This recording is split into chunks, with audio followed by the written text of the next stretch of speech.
Hey everybody, this is Carrie again from Snip to It. Have you had it with trying to get the Cricut Foil Tool to work?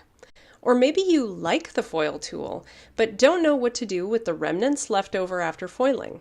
Before you toss another scrap, stop! I'm going to show you a way to use Cricut foil that is a little more foolproof. Now, of course, there are no guarantees when you are dealing with Cricut foil, but I've come up with a technique that lets you use the sheets and scraps that you've got to create unique projects that will shine without all the hassle. So let's get started. Let's be real. The foil tool can be so frustrating. Sometimes you get good results, but more often than not, you end up with skipped sections or patchy lines.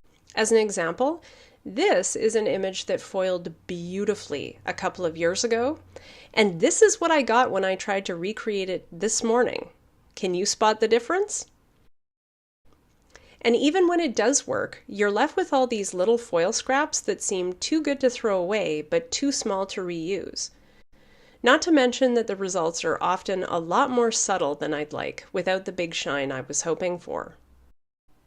So, how does this technique work anyway? Well, similar to HTV, Cricut foil sheets are made up of a clear plastic carrier with foil applied to the back.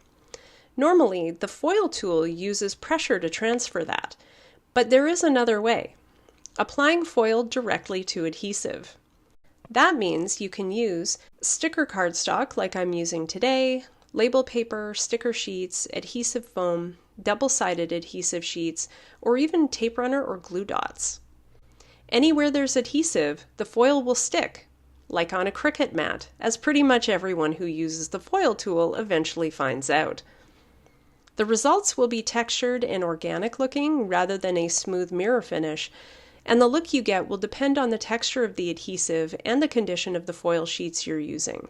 But I think this technique results in a much more bold, bright result that you just can't get with the foil tool. To show you how this technique works, I'm making an encouragement card inspired by kintsugi, the Japanese art of repairing pottery with lacquer and gold.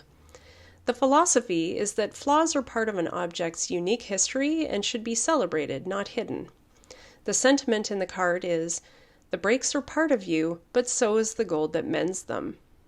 If you'd like to make this same project, I've linked the cut file in the description below. I'm using Cricut Smart Paper sticker cardstock for my gold seams.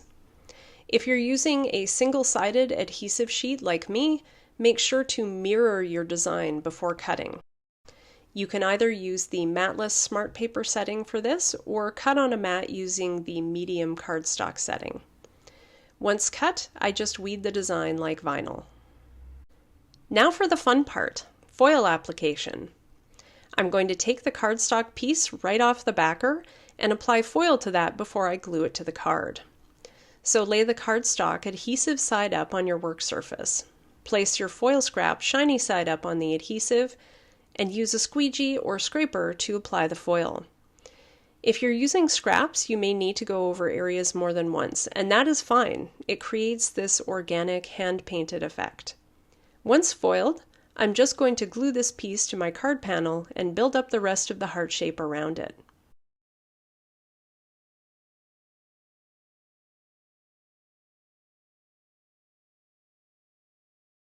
To finish this card, I want a softer, more imperfect look, so I'm going to give the front and inside panels a faux deckle-edge. I'm using the same technique as demonstrated by Lacey Stoneburner from Stoneburner Books, and it's super easy to do. I cut my panels with an extra ½ inch on all sides, and now I'm just going to place this straight edge over my panel a ½ inch down and tear the cardstock along the edge. That's it! It gives me this subtle, imperfect, but soft and lovely edge.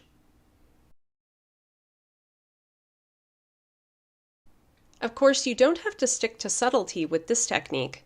Instead of single-line foiled text that's barely visible, you can now cut bold and chunky fonts out of your adhesive and give lettering that brighter shine.